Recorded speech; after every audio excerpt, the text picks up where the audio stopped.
Hey, Greg. Hey there, Julia. How are you? So glad you're here. So let's talk about Lace. Let's talk about you. A brief introduction. I met Lace at a silver diner in, I believe, Arlington, Virginia. Yeah, But what a we were pleasure. actually not randomly bumping into each other. We were introduced by a mutual friend. Indeed. And because it turns out we were looking at a library, we were looking for advisors who knew anything about fraud and how one might protect against fraud in the world of decentralized AI. Yeah, And there was Greg, who was quite an expert, having worked with the US Postal Service and FBI um, on technologies. And he can explain more. If I've just said something that's incorrect, he can fix it. And yeah, Greg, do you want to do a brief description of your background so that I can be more confident of it? yeah, absolutely, Julia. The central part of my career, I was a law enforcement officer for 25 years and had the good occasion to work with law enforcement around the world. Um, I often reference my time in tracing the origins of Eastern European organized cybercrime. I think that was one of my big contributions and efforts for about 7 years of my career. Another very important part of my career was the last 6 years of my government service was the chief information security officer for the Postal Service. And so I got to do everything that's required to provide that amazing service that's pretty decentralized in the United States, delivering mail and packages to consumers. It's an amazing ecosystem of senders and receivers that have not a lot of people realize that there's a federal law enforcement office dedicated to that, the U.S. Postal Inspection Service, and I had the great pleasure of being able to serve that organization for 25 years. So 3 years ago, I got to draw my pension and rebrand. Now I help a variety of organizations, and it's been a lot of fun getting to know you and Hypercycle and Lace and all that you're doing and trying to bring into decentralized AI, and I look forward to the conversation about how do we address all the bad that I've seen across the years, and how do we make some really good decisions from a design time to be able to address all these problems that are rooted in um, adversarial use of technology, right? Yeah, and you're lucky because this is design time, but it's also flying the plane time. So, Yeah. Lace is already starting to get up and running. And so the big questions come, what about these nodes, in the postal service? I guess a node would be a household or a business or anyone that's sending mail, right? They're an agent and they get to decide when they want to send mail and then they can receive mail whenever it comes, right? And what is the way that we can shape the reputation scoring of these nodes? What is the way that we can uh, shape the communication so that it's secure and private and validated, like it's sort of source validated, I guess you want to say, or not fraudulent. And so have at it. Like what in your dream world, from what you know, what kind of things have you seen and what could we fix? Yeah, there's a lot to that question, Julia, and you brought in a great metaphor that I woke up every morning really passionate about for many years, and that was um, providing uh, 160 million addresses with secure delivery of packages and letters. And that was a huge responsibility. And at the same time, you saw so many different challenges from a security perspective that come up. The Postal Service over the Postal Inspection Service began in 1775, and there are 200 federal laws that are enacted in order to be able to protect all of those billions of packages and letters that go every year to those 160 million addresses. And so when you think about the security, privacy issues that dealing with information exchange can have, I've seen the historical analog of that through my career and through the careers of all of my former colleagues over the decades, right? And so when I come into this problem set and think about, uh, how do we approach the security of the endpoint that um, needs to interact with this decentralized infrastructure? How do we securely communicate and prevent man-in-the-middle attacks, prevent, one side from being corrupted from an exchange perspective?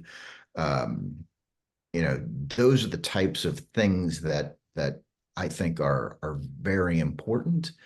Um, and one of the things that I loved about being a postal inspector was um, our core value of privacy. When you put a letter in your mailbox and put a stamp on it and it goes, no postal inspector is going to open that up. Yeah. We would have to get a judge issued search warrant in order to be able to intercept and open a package or letter. Um, and there was malicious content that goes in that stream, right? People send bad things. Um, uh, the physical world analogy of a mail bomb is malware, right? And so we've Well, and seen it then anthrax is even more similar, right? exactly, Yeah. exactly, and you know, anthrax was obviously a huge concern for us. I had the great occasion of being able to work with the postal inspector that spent a large portion of his career assigned to the FBI trying to work that case and get back to the subject that actually mailed the anthrax. And we've got to always just respect those that passed as a result of being contaminated with that biological weapon. So, yeah, I've seen the bad, and and when I think about privacy, security, and sort of governance in this space, I think there's a lot of uh,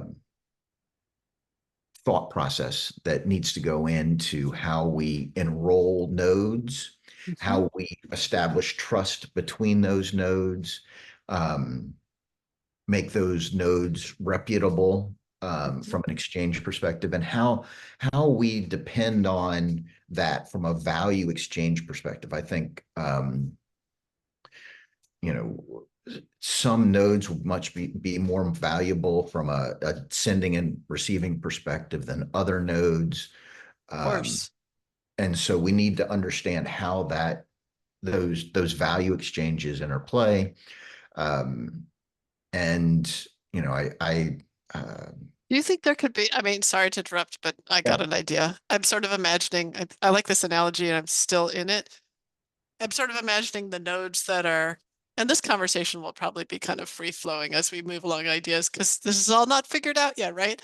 But I'm imagining nodes that are really sending out very useful things, kind of like a hospital that's sending out information to its patients about how to get, a flu shot, maybe. This is potentially, depending on how you think about flu shots, a very useful thing, um, at least for some segment of the population. And so could there be a reputation scoring system such that kind of like we have first class mail, we have standard pre-sort, Or you've right? got, yeah, you've got certified mail, you've got return receipt, you've got all those services that exist in the analog, Right, uh, that, from a value perspective need to be considered in the exchange of value of AI, right? right. And it's a lot of those things are being worked out in e-commerce today, right? Yeah. Um, so we have a lot of examples on fraud detection and prevention mechanisms that are used by e-commerce merchants to exchange and make business. Um, I've seen the good, the bad, the ugly in that Mhm. space. I mean, talk about the good for a second, right? Yeah, Uh, let's do that. That's always inspiring. yeah, I mean, how a business owner can uh, go online and sell books to educate the masses and pull up to the post office and send his books to wherever in the United States, right? And this particular bookseller, um, was based out of Seattle, Washington, and one thing leads to another, and you've got one of the biggest companies in the world today, Amazon, right? He built his business on the back of a lot of companies, but the Postal Service was a key contributor for him to be able to get his business started. And so from that foundational component, understanding e-commerce and what it can provide is amazing. And what Amazon is doing these days around near real-time delivery of goods uh, is amazing. So that's the good. The bad. There's just a lot of um, actors that want to manipulate consumers in e-commerce. And I guess I'll just hop to the ugly, right?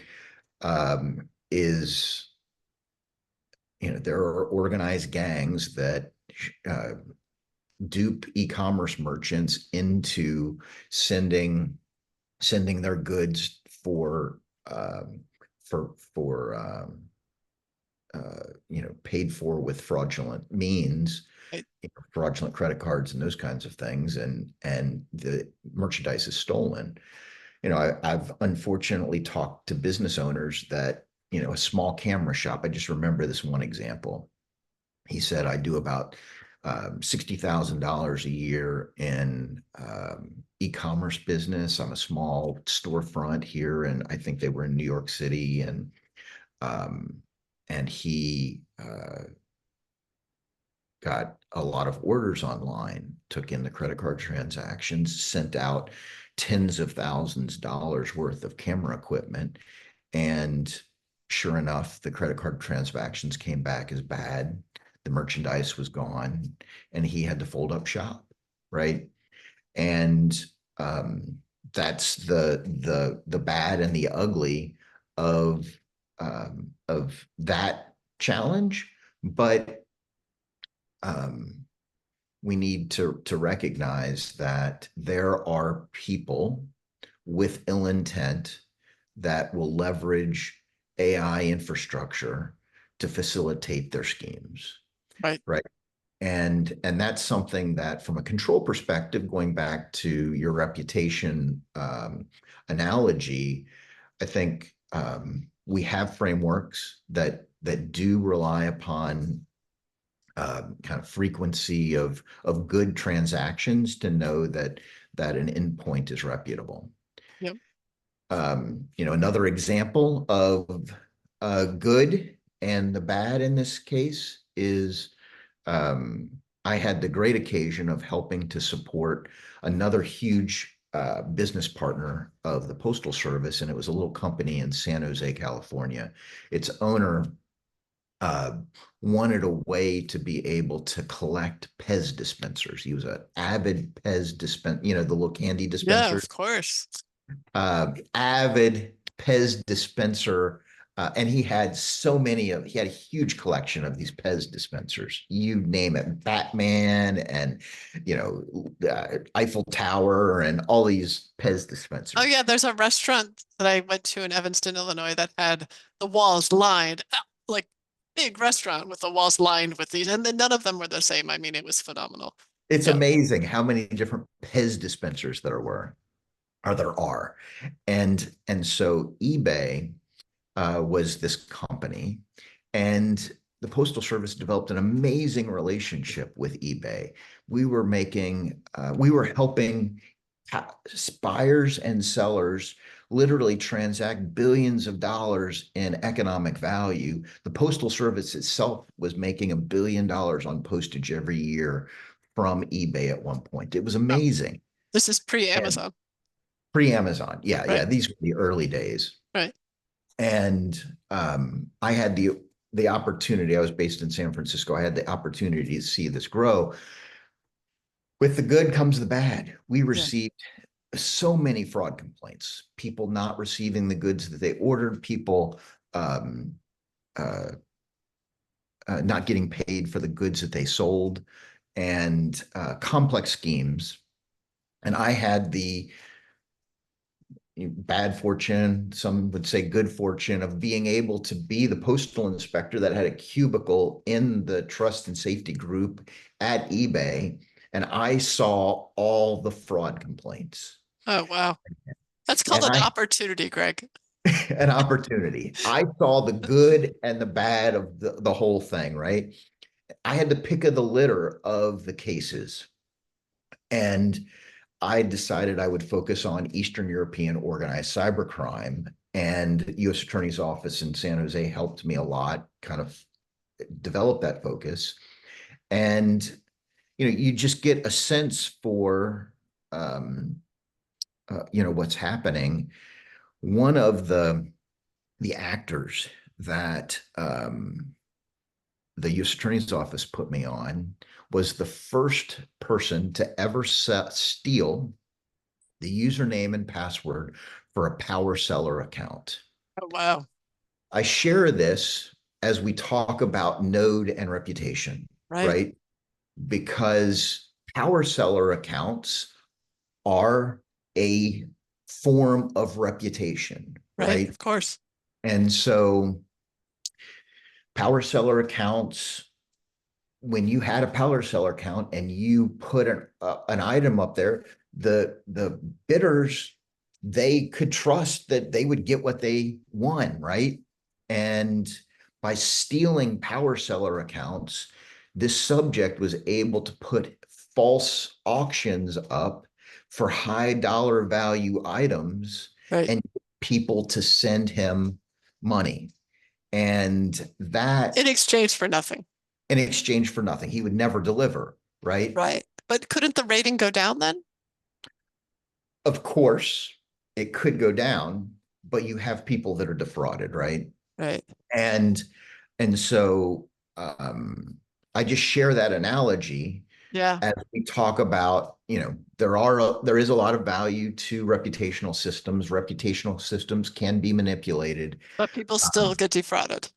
but still people will get defrauded. Right. And there's a need for what we kind of came and talked about from a governance perspective, right? Right. How do we govern these exchanges of value between AI systems? Yeah. And Yeah. and these actors that I was tangling with were based in Eastern Europe. And I'll kind of continue the discussion for something that's extremely important relative to today's day and age is, are we doing business with entities in countries that we trust? Right. We talk Right. about the big Right. four: China, Russia, North Korea, Iran. Iran. And so when we think about doing exchanging value from an AI perspective, are we going to respect, or how do we respect those denied parties Mhm. that could potentially do harm with the information that we inject, that we offer into their AI engines. Hmm. And and so I just share that as kind of the domain of problem set here, that Hmm. as we go in, we need to be eyes wide open, recognizing that there's a lot that we can do to do great things to be able to support the world relative to the exchange of computing value. But um, I just feel very passionate about making sure that uh, these systems are maintained in a way that provides for trusted, um, secure relationships, and that people don't get hurt, right? Well, people will always get hurt, but fewer, I would like fewer people to get hurt than otherwise. Yeah, Um, yes, I'd like to plan for that. That would be ideal.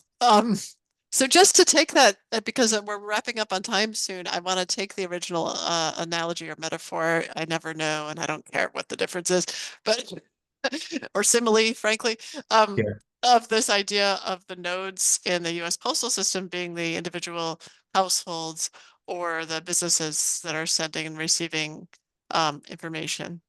There's a place where there's two places where it really doesn't match with what we're talking about. In the US postal system, of course, you do know there's a legal ideas about who the sender is and that the sender should be marked as well as the receiver. yeah, And yeah, so you've already talked about ways in which that's different with, for instance, eBay, where it's just this anonymous person, right? And then you find out they're in Eastern Europe. yeah, The other way that we haven't talked about, and that I think really drives home the importance of what you just said about who we're working with, um, and protecting that in a trusted and a secure environment, is that in a situation with even with eBay, you have a person who says I will give you this thing if you give me money, and a person who says I will give you money. And for the most part, things go well and they do that, what they say they're going to do. yeah, Sometimes there's fraud. Um, but the implication of fraud is that it hurts the person who gave the money, who didn't receive the good. But yeah, there's that one person. But with AIs in a network, you have someone tapping into an AI node that is going to be used millions of times in a day to do millions of different tasks around the world. yep, yep, And if that is a fraudulent node, you're affecting everything, yep, right? yep, It's like worse than a website that's fraudulent because a website, it takes the person to go there. This is something that actually takes action, yep, right? To the extent that it's not a data node. So there's data nodes and there's AI nodes, right? So in an AI, yep, even a data node could be hit millions of times for things and that's fraudulent data, right? So actually both of them can have massive pile-on effects that are much larger than your basic fraud situation in terms of the number of people they impact. And so I yeah, just want to say that's another reason why this brings in of the five attributes that we had talked about. There are more, but with LACE, wisdom, openness, resilience, love, and diversity. This brings in the issue with diversity. I mean, the good thing about diversity is you have all these different AIs that can do different things, all this different data around the world that can be very helpful. That's why diversity is powerful. When you don't know, when that's open and it's diverse, there's the fear of trust. There's a fear of we don't have trust. Who are you? What are you doing with this yeah, data, with this model? And so I yeah, guess what I'm saying is that's where the two other pieces that we haven't really talked about, wisdom and resilience, but we've talked about them, yeah, come in. In other words, we've talked about them from the underside. We've talked about how do you do this wisely? And we've talked about the resilience. So if a node is a compromised node, if it's determined that this node is a bad node, that the reputation scoring on your wish list, it sounds like, and I think this is a good wish list, your wish list would say, well, the reputation scoring should be very up to date. Like there yeah. shouldn't be a big lag between some There can't, fraudulent action and yeah, the reputation dropping. yeah, it has to be real time. And, supply chains are built on trust. Yeah. And you know, the analog doesn't scale like technology systems. However, as the chief information security officer for a massive organization that had 1.2 million endpoints, I dealt with vulnerabilities that scaled, right? Yep.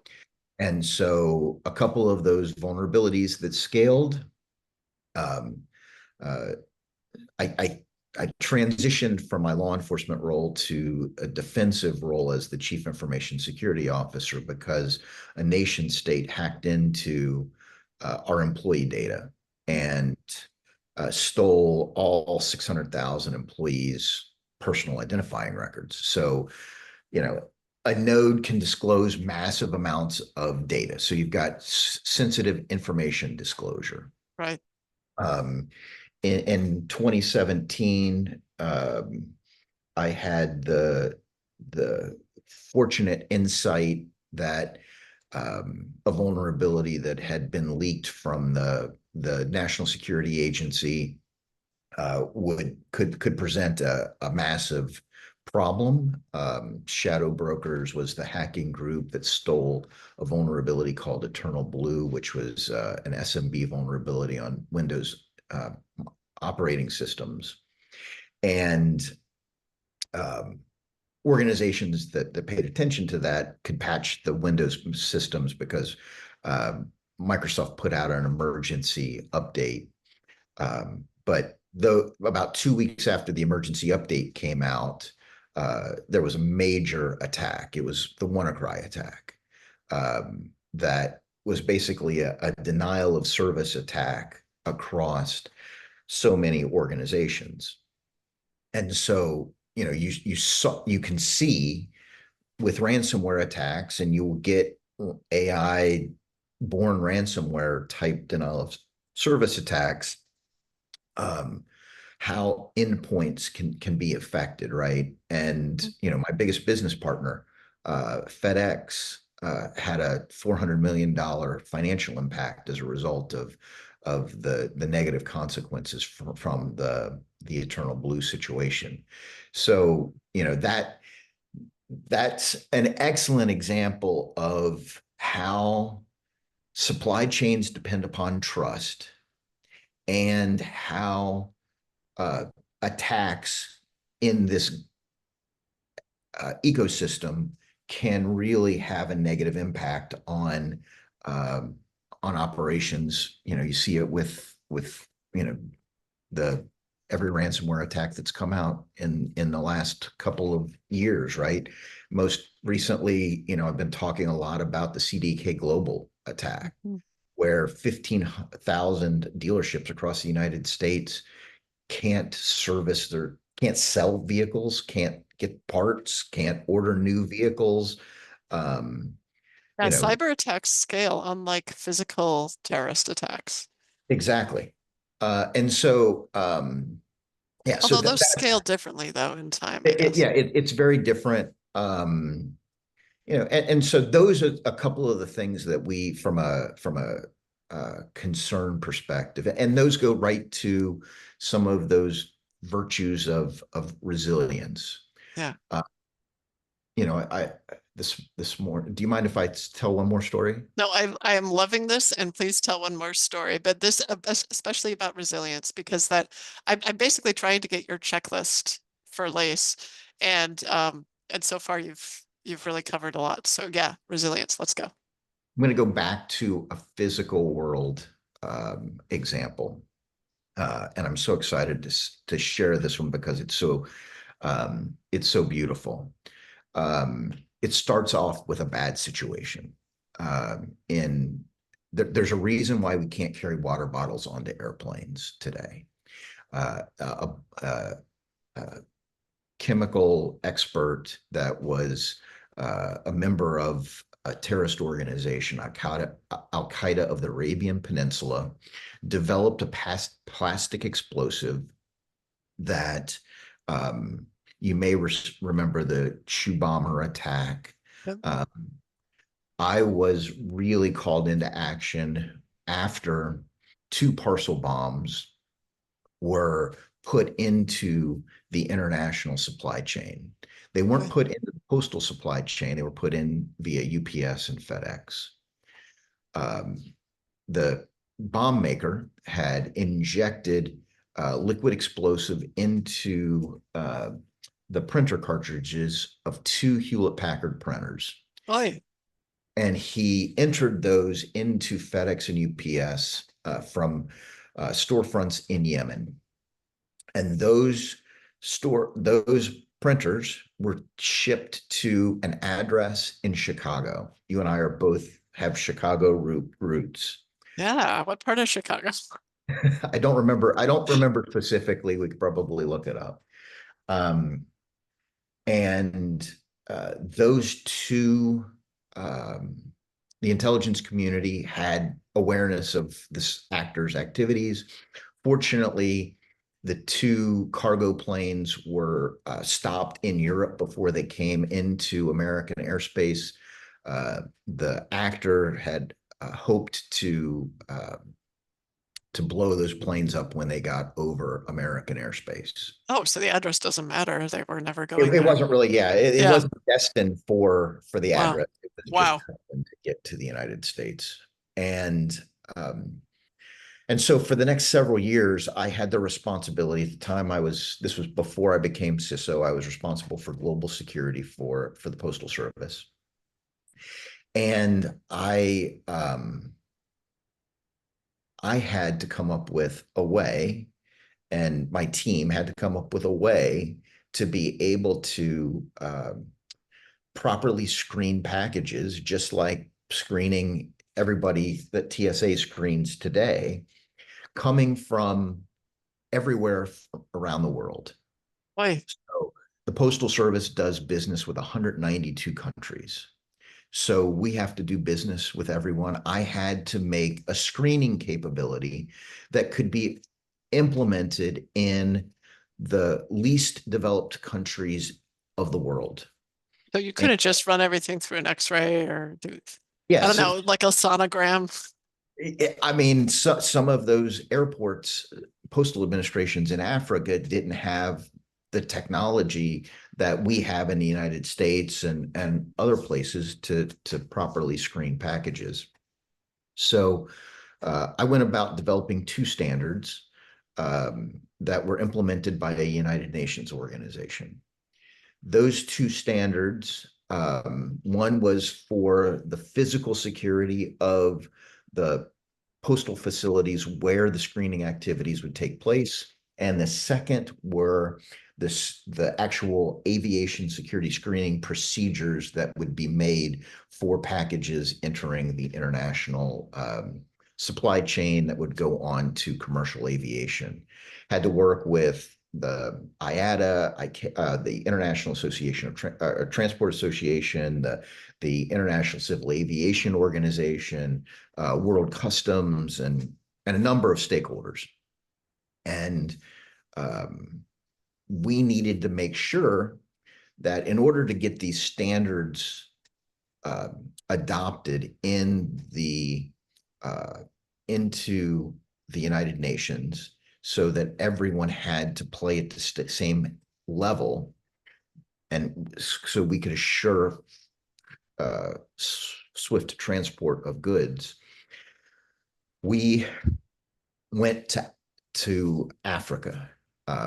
We brought a contingent of African countries into Ghana, and we went about um, uh, developing and validating these physical and aviation security screening processes in Ghana to be able to support the international supply chain.